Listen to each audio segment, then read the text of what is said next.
This is Scott with Michigan Pool News, and this month's great equipment rooms. And to the other side of that, we talked to Scott and a few of the guys in the back about some of the worst equipment rooms. So we got like a top 5 we went through and talked about them. You know it's a bad equipment room when.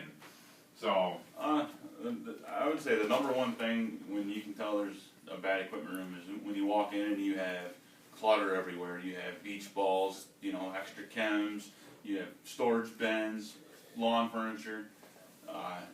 That's a big safety risk, because if you have to get in that room, you're going in that room every day to change the lint trap basket, backwash the system, and add chems to your chemical feeder. If you can't properly access those things, you have a risk of tripping and falling and breaking plumbing. You could get gassed by the chlorinator and not have a way out and really hurt yourself. I mean, the risks are just way up.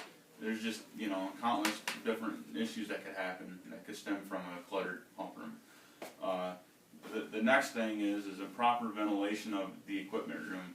If you don't have proper ventilation for a pool heater, it sets up. It could cause the flame to actually roll out of the front of the heater because it has nowhere to escape, because there's not enough makeup air forcing the gas from the heater out. You could cause a fire. You could burn up all the electrical components on the front side of your heater. The next thing is storing the chemicals improperly. I see it a lot.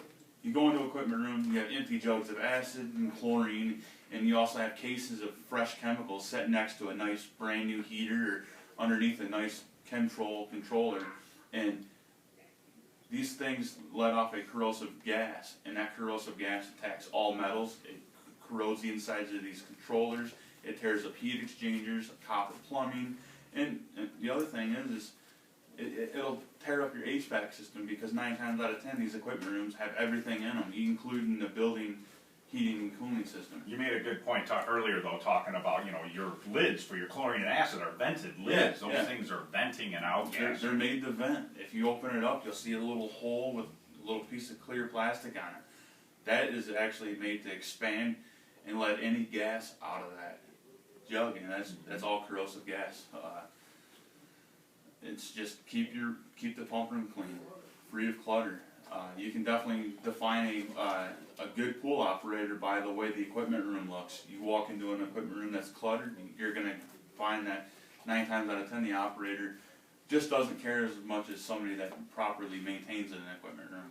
This is going to cost the owners more money in the out run too. So. More money, and the important thing is that it's a huge liability. You have these high school kids in here maintaining a pool, and the last thing you need is for them to trip and fall and get hurt or get gassed out and unable to walk out of the equipment room to get fresh air. Great, thanks, Scott. And don't let this be your equipment room.